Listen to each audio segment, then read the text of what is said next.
हो। एक दो तरह की सुकृति होती है, जो अनजान कर की जाती है, जो अनजाने में की जाती है। आज तक हमने जो भी अनजाने में अच्छे कार्य किए हैं, पुण्य के कार्य किए हैं, तो अनजाने में हमने किसी वैष्णव का, किसी संत का अनुकूल चिंतन करके उनके प्रति अनजाने में हमने कोई अनुकूल भाव से कोई सेवा कर ली छोटी मोटी, तो ये हुई अज्ञात सुकृति। और जो जान कर, मतलब अब भगवान की सेवा का महत्व जानकर, और फिर आध्यात्म ही जीवन है जीव के लिए, उसे भगवान की सेवा पूजा अर्चना करनी है। और फिर इसके लिए भगवान की को जानने के लिए ग्रंथ पढ़ना शुरू कर दिया, शास्त्र के नियमों के अनुसार अपनी दिनचर्या ढाल ली, अपना आचरण शुरू कर दिया।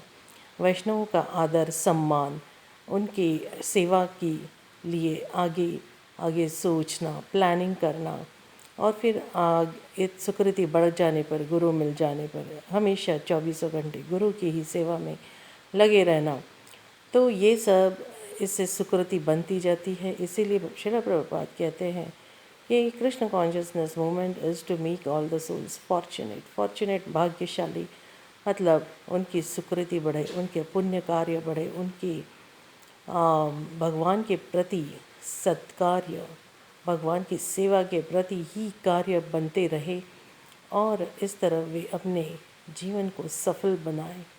तो भगवत सेवा जो हमें सिखाई गई है, इसके लिए हमें अच्छे कार्य ही करने हैं। किसी को दुख देना परम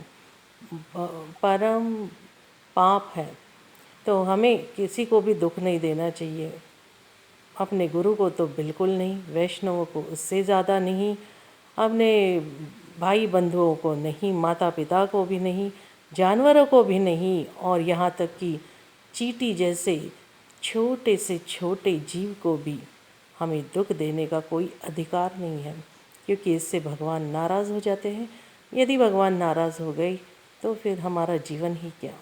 तो इस तरह सुकृति हमें शास्त्र के वचनों पर चलकर बढ़ानी है, और अपने जीवन का परम कल्याण हमेशा हमेशा के लिए साध्य करना है। यही हमारा परम लक्ष्य होना चाहिए, हर जीव का परम लक्ष्य होना चाहिए।